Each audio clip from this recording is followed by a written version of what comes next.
Okay guys, ఇవాళ వీడియోలో ఏంటంటే ఇంటీరియర్లు లోపల పెయింటింగ్ వేయించుకునేటప్పుడు కొత్త ఫ్లాట్ కానివ్వండి, పాత ఫ్లాట్ కానివ్వండి, రీపెయింటింగ్ వర్క్ కానివ్వండి, ఏదైనా సరే ఒక ఇంట్లో ప్యాచెస్ అనేవి వస్తూ ఉంటాయి. అయితే ప్యాచెస్లో చాలా రకాలు ఉంటాయి. ఒకటి వచ్చేసి మనకి పైప్ లైనింగ్ దగ్గర వచ్చే గాడి గ్యాపింగ్ లాగా వస్తుంది. రెండోది వచ్చేపాటికి మన ఫ్రేమ్స్, చెక్క ఫ్రేమ్లకి చుట్టూతా సైడ్ బార్డర్ లాగా వస్తుంది. ఆ ప్యాచెస్ అనేవి ఉంటాయి. ఇంకా మూడోది వచ్చేసరికి మన గోడలో మక్కు పెట్టిన తర్వాత లైట్గా అక్కడక్కడ మనకి కొంచెం కలవనట్టు సింగిల్ కోటింగ్ లాగా ఉన్నట్టు కనిపిస్తూ ఉంటాయి. సో ఆ టైప్ ఆఫ్ ప్యాచెస్కి. ఇంకా మూడోది వచ్చేసరికి మన కరెంటుకి సంబంధించిన ఆ హోల్స్ ఉంటాయి కదా, బాక్సులు, ఆ బాక్సులు కానివ్వండి, ఇలాంటి అన్ని రకాల ప్యాచెస్కి మనం ఎలా ఫినిషింగ్ ఇచ్చుకోవాలి, ఎలాగ ఫినిషింగ్ ఇవ్వాలి, మెటీరియల్ ఏది మిక్స్ చేసుకోవాలి ఏంటో ఇప్పుడు నేను మీకు చూపిస్తాను. మెయిన్గా మనకి ఇందులో కావాల్సింది ఏంటంటే పిఓపి 1 kg తీసుకోవాలి, 1/2 kg వాల్కేట్ తీసుకోవాలి. ఈ రెండు బాగా మనం మిక్స్ చేసేసుకున్న తర్వాత దాంట్లో లైట్గా వాటర్ పోసుకొని కొంచెం కొంచెం కలుపుకుంటూ ఈ ప్యాచెస్కి పెట్టుకుంటూ వెళ్ళాలి. ఇప్పుడు ఎలా పెట్టాలి ఏంటో నేను మీకు చూపిస్తాను, చూస్తూనే ఉండండి. ఓకే గాయస్, ఇది వచ్చేసి పిఓపి ప్లాస్టర్ ఆఫ్ ప్యారిస్, ఇది వచ్చేసి వాల్ పుట్టి. చూడండి ఒకసారి దగ్గర నుంచి. ఓకే,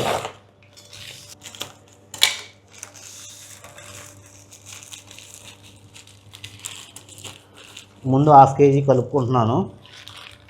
1/2 kgకి ఏంటంటే 1/4 kg వాల్కేర్ వేయాలి.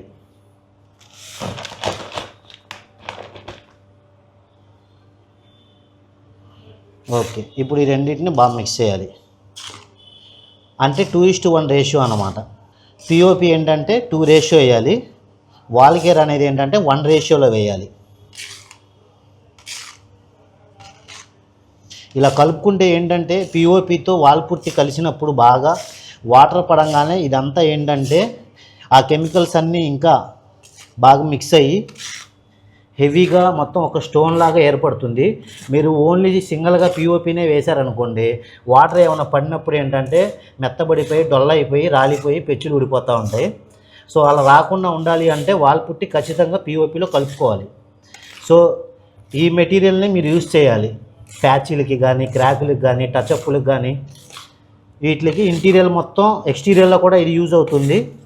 ఇలా క్రాక్స్ దగ్గర కానీ, లేకపోతే లైట్గా పెయింట్ ఎక్కడైనా పీల్ అయినా కానీ ఇలాగా చేసుకొని మిక్సింగ్ మెటీరియల్ ఇలా కలుపుకొని మీరు చేసుకొని గోడకు అప్లై చేసుకుంటే బెస్ట్ రిజల్ట్స్ వస్తాయి అన్నమాట. సో ప్రాసెస్ అయితే దీంట్లో అయితే ఇదే. ఇంకా కొంతమంది అనుకుంటూ ఉంటారు, వాల్ పుట్టి ఉంది కదా పలచగా, అది వాడుకోవచ్చు కదా అనుకుంటారు. వాల్ పుట్టి ఏంటంటే అన్నిటికీ ఉపయోగపడదు, కొన్నిటికే ఉపయోగపడుతుంది. సో ఇక్కడ ఏంటంటే పెద్ద పెద్ద హోల్స్ ఉన్నాయి కాబట్టి వాల్ పుట్టి మనం పెడితే ఏంటంటే జారిపోద్ది, నెక్స్ట్ డేకి తొందరగా ఆరదు.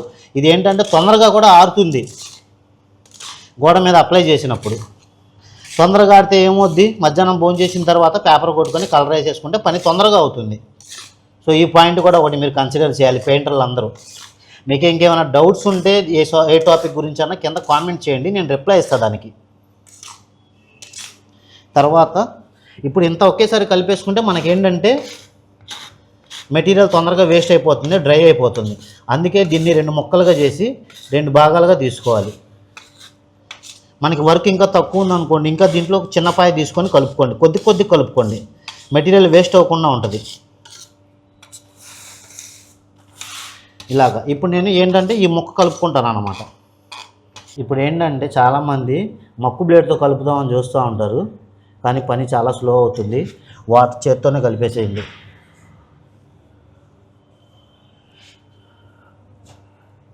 చూసుకోవాలి, సరిపడా నీళ్ళు పోసుకోవాలి, చక్కగా కలుపుకోవాలి. అది సరిపోయింది. వాటర్ చక్కగా ఇలా కలిపేసుకోండి.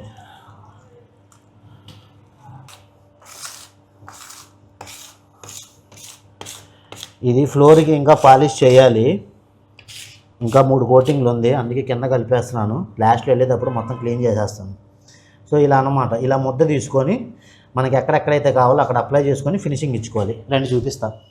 ఇలాంటి ప్యాచెస్కి ఏంటంటే చక్కగా ఇలా అప్లై చేసేసుకొని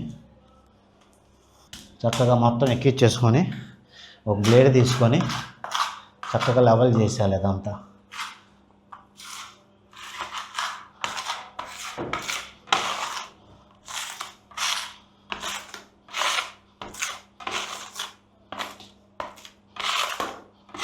ఎక్కడి నుంచి ఫినిషింగ్ కావాలో చక్కగా చూసుకోండి. మీకు పిఓపి పెట్టినప్పుడు ఏమవుద్దంటే అది కొంచెం రఫ్గా ఉండడం వల్ల మీకు ఫినిషింగ్ చేసేటప్పుడు మొత్తం లెగిసిపోద్ది.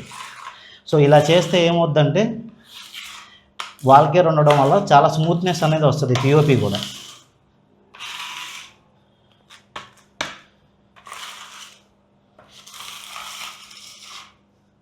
ఇంకా మిగతా ఈ రచన గిజన ఏమైనా ఉందంటే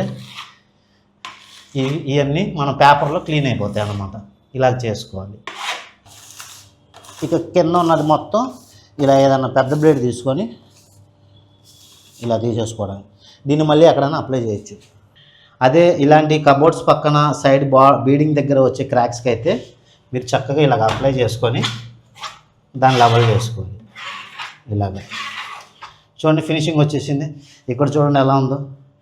ఇది తర్వాత ఆరిపోయినాక పేపర్ కొట్టి పెయింట్ వేసేయచ్చు.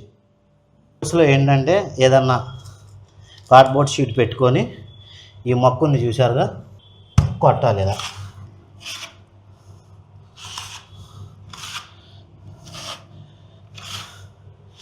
సో ఇక్కడ చాలామంది పెయింటర్లు చేసే మిస్టేక్ ఏంటంటే ఇలా ఎత్తుగా పెట్టేసి వదిలేస్తారు. తర్వాత ఏంటంటే పేపర్ కొట్టినప్పుడు అది గొప్పలా కనబడిద్ది. దాన్ని ఏం చేయాలంటే మీరు అలా వదలకూడదు. దీన్ని ఇంకా లెవెల్ చేయాలి. ఇంకా లోపలికి తీయాలి కొద్దిగా. ఫినిషింగ్ లోపలికి తీసినా కూడా వస్తే ఓకే. ఒకవేళ రాలేదనుకోండి రెండోసారి కలుపుకొని సేమ్ ఇలాగే పెట్టి ఫినిషింగ్ ఇవ్వండి, సరిపోతుంది. నేనైతే రెండోసారి కూడా ఇస్తాను. ఇలాగా కరెంట్ హోల్స్ కూడా మనం పూర్తి చేయొచ్చు.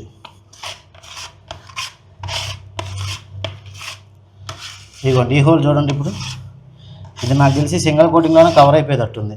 ఇటు లాగితేనేమో అటు వస్తుంది, అటు లాగితేనేమో ఇటు వస్తుంది. కొంచెం జాగ్రత్తగా చూసుకొని బ్లేడ్ తిప్పాలి. బ్లేడ్ రొటేట్ చేస్తే ఫినిషింగ్ వచ్చేసింది ఇలా. ఓకే గాయ్స్, చూస్తున్నారుగా. పెయింటర్లు ఎవరైనా సరే ఈ ఇన్ఫర్మేషన్ని మీరు షేర్ చేయండి, అందరూ నేర్చుకోండి. ఇంకా మీకు ఏమైనా డౌట్స్ ఉంటే కింద కామెంట్ చేయండి. ఫస్ట్ స్కేచ్ చేసుకోండి.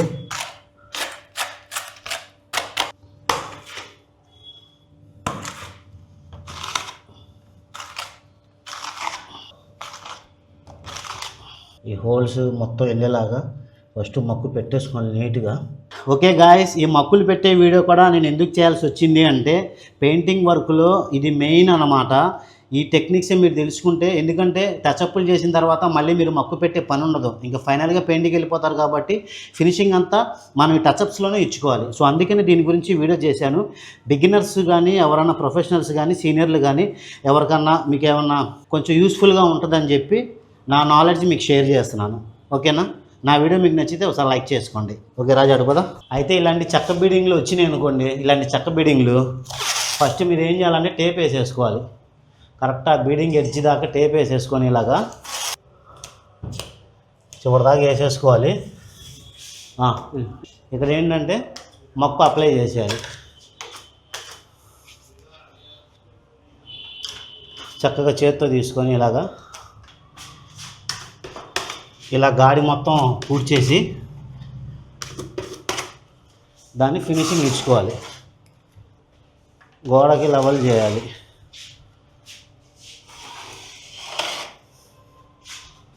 అది ఇక్కడ ఏంటంటే మనకి చాలా అప్ అండ్ డౌన్గా ఉంది. లోపలికి వెళ్ళింది, చెక్క బయటకు వచ్చింది. సో అక్కడ ఏంటంటే ఏలతో నాకు ఇచ్చేయాలి ఇలాగా. ఈ పైది మొత్తం ఫినిషింగ్ తీసేసుకోండి.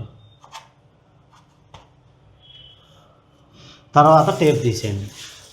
సో బీడింగ్ల దగ్గర ఇలాగ ఇవ్వాలి ఫినిషింగ్ మీరు. అయితే చెక్క బీడింగ్లకి మీరు కలుపుకునేటప్పుడు కొంచెం స్లోగా అని కొంచెం పలచగా కలుపుకోవాలి. ఎందుకంటే కొంచెం టైం పట్టింది, చెక్కలు కదా మనకి కోసుకుంటూ ఉంటాయి. సో అందుకనే వుడ్కి బీడింగ్లకి ఆ లైన్స్ అనేవి మీరు చేసినప్పుడు కొంచెం పలచగా కలుపుకోవాలి. ఇలాగా ఈ లైన్స్ అనేవి మనం ఫస్ట్ పుట్టీలు అప్లై చేసుకోవాలి. తర్వాత బ్లేడ్ తీసుకొని దాన్ని లెవెల్ చేయాలి.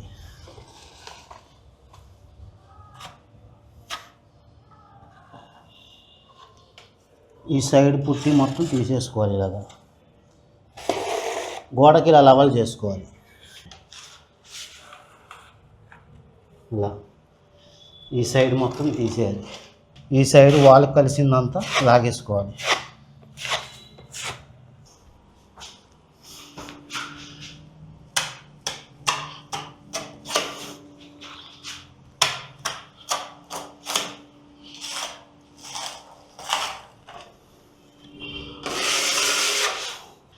ఇంకొంతమంది పెయింటర్లు ఏం చేస్తారంటే, కొంతమంది పెయింటర్లే ఫినిషింగ్ చేసే టైంలో ఈ మార్బుల్ మీద ఉంది చూసారా, ఈ పట్టి చూడండి ఒకసారి. మేము గోడవాడికే కాంట్రాక్ట్ తీసుకున్నాం, ఈ మార్బుల్ మీద మక్కు పెట్టడానికి మేము కాంట్రాక్ట్ తీసుకోలేదు అన్నట్టుగా అసలు మక్కు కూడా పెట్టరు. అసలు ఫినిషింగ్ చేయడంలో మీరు ఈ మిస్టేక్ అనేది అసలు చేయకూడదు. మొత్తం క్లీన్ చేసేసుకొని చక్కగా ఏమైనా ఉంటే స్కేర్ చేసుకొని చక్కగా క్లీన్ చేసుకొని క్లీనింగ్ బ్రష్తో మొత్తం క్లీన్ అయిన తర్వాత దీని మీద కూడా మనం పుట్టి అనేది అప్లై చేసుకోవాలి. అప్పుడే మనకి ఏంటంటే రూమ్లోకి వచ్చిన తర్వాత గది అంతా కేక్ ముక్కలా ఉంటుంది అన్నమాట. చాలామంది ఏంటంటే మక్కు పెట్టరు. మనం ఏంటంటే ఆ ప్లేస్లో కూడా మక్కు పెట్టుకోవాలి. ఈ ప్లేస్లో ఖచ్చితంగా మక్కు పెట్టుకోవాలి మీరు. ఇదేంటంటే కొంచెం మక్కు చిక్కగా కలుపుకోవాలి. కలుపుకున్న తర్వాత ఏలుతో ఫింగర్తోనే అలా ఫినిషింగ్ ఇచ్చుకోవాలి. ఈ పైన ఏంటంటే ఇది పేపర్ కోటింగ్లో క్లీన్ అయిపోతుంది. సో ఇలాగ ఇవ్వాలి. అప్పుడు ఏంటంటే వాల్ మీద వాటర్ పడినప్పుడు మీకు జారిపోయి కింద పడిద్ది. లేకపోతే ఏంటంటే ఈ గతుకుల్లో కూర్చొని అది కొన్ని రోజులకి ఏంటంటే అదొక మరకలా కనబడుతుంది. ఎందుకంటే టీ ఉంటాయి, కాఫీ ఉంటాయి. ఆ కలర్ మారినప్పుడు ఏంటంటే ఆ వాటర్ అక్కడ కూర్చుండిపోయి ఆ కాఫీ మరక, టీ మరక అది పడుతుంది. సో అందుకని ఇలా స్లాంట్గా చేసుకోవాలి, మొక్క ఎక్కించాలి. సో ఇది మాత్రం ఖచ్చితంగా గుర్తుపెట్టుకోండి. ఒకసారి టచ్అప్ చేసిన తర్వాత ఇంకా ఎక్కువ ఫినిషింగ్ కావాలి అనుకుంటే వాల్ కేర్ డైరెక్ట్గా ఒక కోటింగ్ అప్లై చేయండి. ఫినిషింగ్ ఇంకా అదిరిపోతుంది.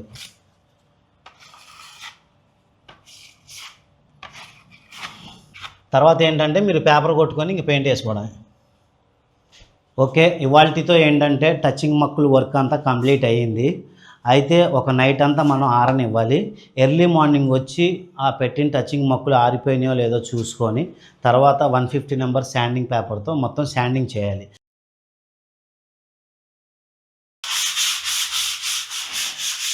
సో ఇలా శాండింగ్ చేసుకుంటే ఏంటంటే జాయింట్ మొత్తం గోడకి కలిసేలాగా మనం పేపర్ అనేది కొట్టాలి.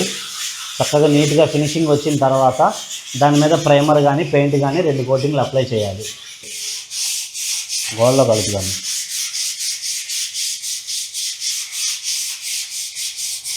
గోడకి లెవెల్ అయ్యేదాకా ఇది కూడా పేపర్ కొట్టాలి. ఇది చెక్క బార్డర్ అన్నమాట, చెక్క బీడింగ్. అలా కొట్టుకుంటే ఏంటంటే ఫినిషింగ్ ఇలా ఉంటుంది. చక్కగా గోడ కలిసిపోద్ది మీరు పెట్టిన టచింగ్ మొక్కంతా. ఇలాగా నీట్గా చేసేటప్పుడు అన్ని కోణాలు మీరు ఏంటంటే ప్యాచెస్ మొత్తం కరెక్ట్గా పేపర్ కొట్టుకుంటే ఫినిషింగ్లో పెయింటింగ్ వేసిన తర్వాత నీట్గా చాలా ఫినిషింగ్ అనేది వస్తుంది. ఇలా ప్యాచెస్కి టచింగ్ మక్కులు పెట్టేటప్పుడు కొంతమంది పెయింటర్స్ మిస్టేక్స్ అనేవి చేస్తూ ఉంటారు. టచింగ్ మక్కులు పెట్టేటప్పుడు పెయింటర్లు కొంతమంది కొన్ని మిస్టేక్స్ అనేవి చేస్తారు. అంటే హోలు, ఇప్పుడు కరెంట్ హోల్ ఉంది, అది కొంచెం పెద్దగా ఉంటుంది. దాంట్లో ఏంటంటే డైరెక్ట్గా పిఓపి అప్లై చేసేసి దానిపైన 2 కోటింగ్లు వాల్ కేర్ అనేది అప్లై చేసి శాండింగ్ చేసి పెయింటింగ్ వేస్తారు. ఇంకొంతమంది ఏంటంటే డైరెక్ట్గా వాల్ కేర్నే చెక్కగా కలిపేసి మందంగా ఎక్కిచ్చేస్తారు. అదేంటంటే ఆరిపోయిన తర్వాత మనకి క్రాక్స్ అనేవి వస్తూ ఉంటాయి. ఇంకొంతమంది ఏం చేస్తారంటే నేను చూశాను, అంటే హోల్ పెద్దగానే ఉంటుంది అయినా కూడా అందులోకి ఏంటంటే ఎక్రిలిక్ వాల్ పుట్టి ఉంది కదా, పలచగా ఉంటుంది, ఆ పేస్ట్ ఎక్కిచ్చేస్తారు. అదేంటంటే మరుసటి రోజు వచ్చి చూసినప్పుడు ఏంటంటే ఇలా జారిపోయి ఉంటుంది అన్నమాట.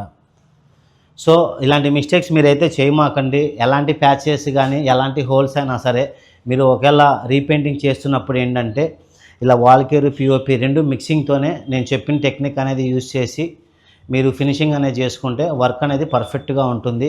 మీ వర్క్ ఇంకో 10 మందికి నచ్చుతుంది, మీకు ఇంకా వర్క్స్ అనేవి వస్తూ ఉంటాయి. సో ఈ పాయింట్స్ పెయింటర్లు అందరూ ఈ పాయింట్స్ అన్నీ ఒకసారి అబ్జర్వేషన్ చేయండి. ఓకేనా? క్లీనింగ్ మొత్తం అవ్వగానే తర్వాత వాల్స్ మొత్తం ఆ డస్ట్ అంతా మనం దులుపుకోవాలి. ఓకే, డస్ట్ దులుపుకున్న తర్వాత కింద ఉన్న ఈ పొడి ఇదంతా ఆ పౌడర్ మొత్తం ఏంటంటే క్లీన్ చేసుకొని స్టోన్స్ మీద ఏమి లేకుండా మొత్తం అంతా స్కేర్ చేసుకొని ఫస్ట్ రూమ్లో అన్నీ క్లీన్ చేసుకున్న తర్వాత అప్పుడు పెయింటింగ్ అనేది స్టార్ట్ చేయాలి. సో ప్యాచెస్ అనేవి నీట్గా పెట్టుకొని శాండింగ్ చేసుకుంటే ఇలా పెయింట్ వేసినప్పుడు మొత్తం కలిసిపోతుంది. ఇప్పుడు ఇదేంటంటే సింగిల్ కోటింగ్ అనేది అప్లై చేస్తున్నాం. ఇది ఆరిన తర్వాత మళ్ళీ ఈవినింగ్కి సెకండ్ కోటింగ్ అప్లై చేస్తాం. లాస్ట్లో ఫినిషింగ్ లుక్ ఏంటంటే చక్కగా నీట్గా వస్తుంది.